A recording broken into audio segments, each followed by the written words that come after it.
We interrupt your regular scheduled programming to bring you some breaking news. Right now, the impacts of Debbie are still being felt all around coastal Georgia and the Low Country. Taking a live look at the conditions outside right now at Hilton Head Island, you can see it's looking like we're getting a brief break from the rain right now, but definitely windy there in the Low Country.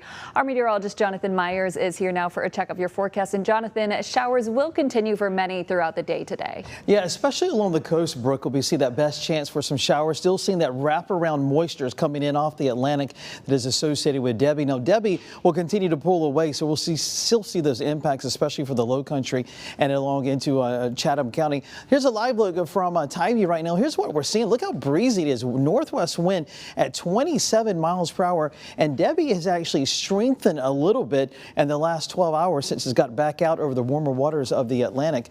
79 degrees, and here are the rainfall totals so far, and you can see Rankin in Effingham County had just over 13 inches, Beaufort almost 13 inches, getting close to 12 inches there in Statesboro. Eden and Bryan County had almost 10 and a half, 10.4, and Hampton and Savannah had 10.36. So it was a soaking rain. Maybe in your yard you had less or had more, but these are some of the higher rainfall totals that I picked out from earlier today. Here's another big concern too, is this river flooding, and I was anticipating that you got all this runoff from this heavy rain we've seen the last couple of days, and Ohoopee River and Reedsville right now at 16.8 feet. It'll crest at 18.1 feet on Thursday. That's moderate flooding. Also moderate flooding for the Savannah River and at Clio. Altamaha River there in Baxley, we'll just see minor flooding, but the major flooding that we will see is Ogeechee River. This is near Eden, 11.14 feet. That's what they're seeing right now, but it'll crest on Sunday at 17 feet. So not only today into the end of the week, but also this weekend, you'll be dealing with this river flooding, and also major river flooding too at Canoochee River. This is near Claxton. Right now is at 17.4 feet. It'll crest later today, tonight, at 18.0 feet. And that's actually record levels there along the Canoochee River. So definitely take action if you live near the river. If you're prone to flooding after heavy rainfalls for days, we're going to see that major flooding at least through the next couple of days, even into the weekend there at Ogeechee River near Eden.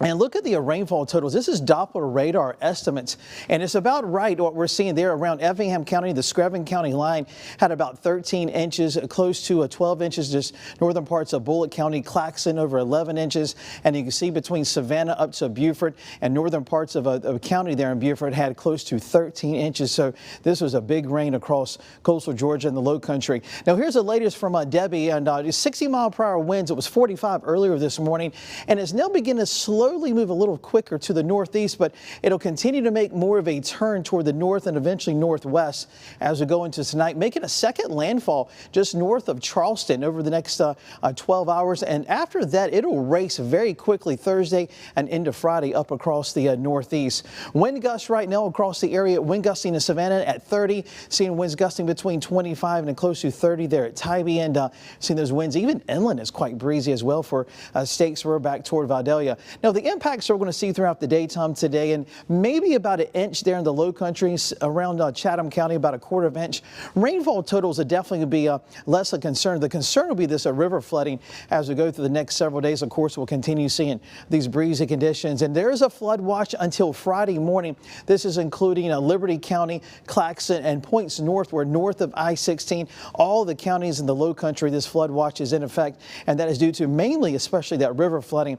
And when you look at live radar, really not much going on. Charleston is getting some of that rain with the center of circulation right in here. You can see it getting a little better organized, more convection wrapping around the center. But we'll continue seeing these bands of rain drift into our area throughout the rest of the day. And like I said earlier, mainly the Low Country, Beaufort, Jasper, Hampton County, and also Chatham, Effingham County. Once you go south of Savannah, south of I-16, really do not expect much rain for you folks.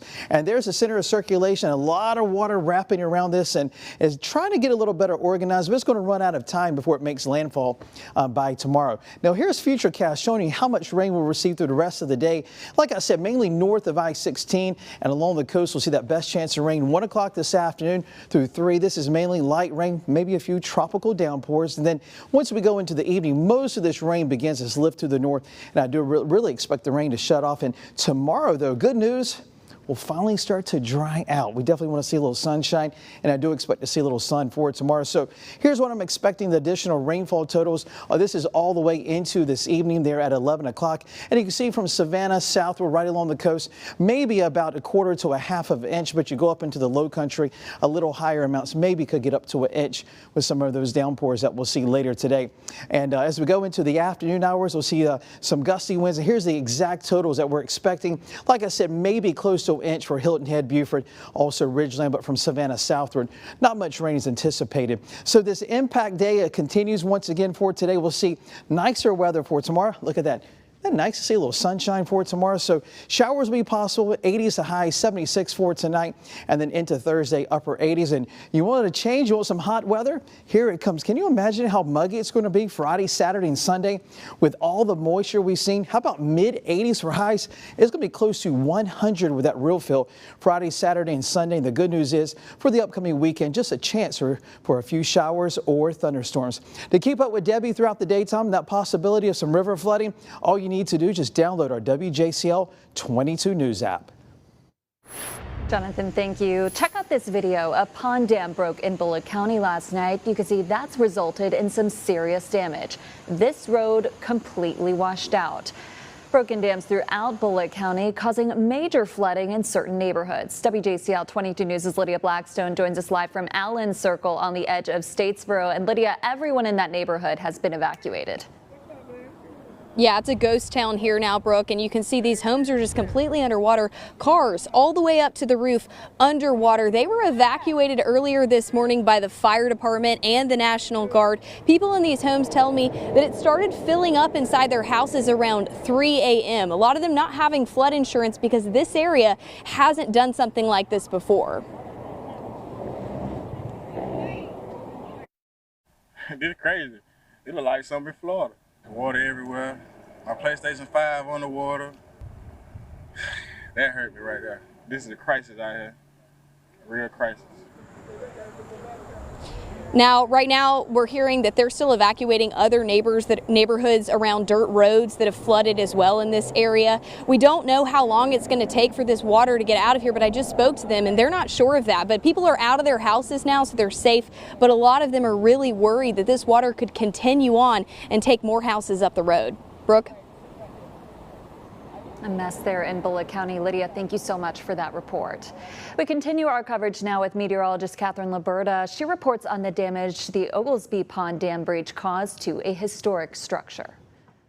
Here in Bullock County, an old mill structure just was wiped out after Tropical Storm Debbie brought heavy rainfall over the last couple of days.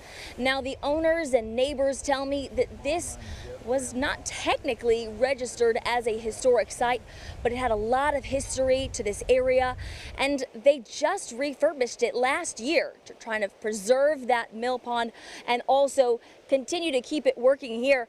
But after they saw what they say about 12 inches over the last 2 days, that water rose up. One neighbor said he'd never seen anything like it before. It's sad. It's sad. A lot of people and a lot of history here, and beautiful place.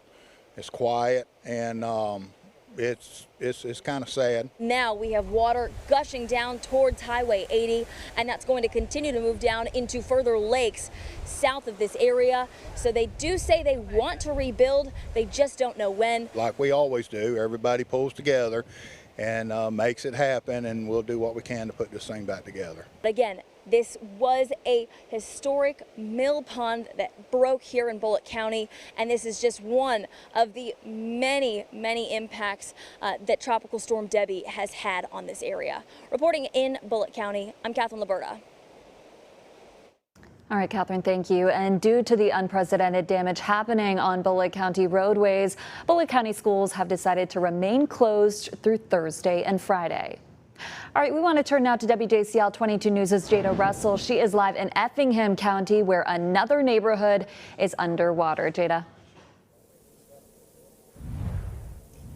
Hi, Brooke. What we're doing right now, we're standing right here in Effingham County, Staffordshire subdivision is experiencing a great deal of flooding within their neighborhood. As you can see behind me, neighbors tell me that this particular spot doesn't need a lot of rain to flood, but this is the worst that some of these neighbors have seen. They've told me that this happens just every once in a while. As you can see, we've got people driving their golf carts through it, doing the best that they can to get through, because there's only one way in and one way out of this neighborhood through this street. NWS reported this morning, and according to our Jonathan Myers, that about over a foot of rain was expected for here in Effingham, and that rain total is the current total that they've seen for the past couple of days due to Debbie. And now this water essentially has no place to go since their stormwater drainage isn't quite working in this neighborhood. We'll keep you up to date of the latest information that we find out in regards to this subdivision. For now, Jada Russell in Effingham County. Back to you, Brooke. Jada, thank you so much. Hopefully that water does not reach those homes. Well, you can stream our Tracking Debbie coverage live by downloading our very local app for free on Roku and Amazon Fire TV. You can also scan the QR code you see here on your screen. We'll continue to keep you updated as it relates to flooding and other storm impacts, both on air and online. Thank you so much for joining us. I'm Brooke Butler. We want to return you now to your regular scheduled programming.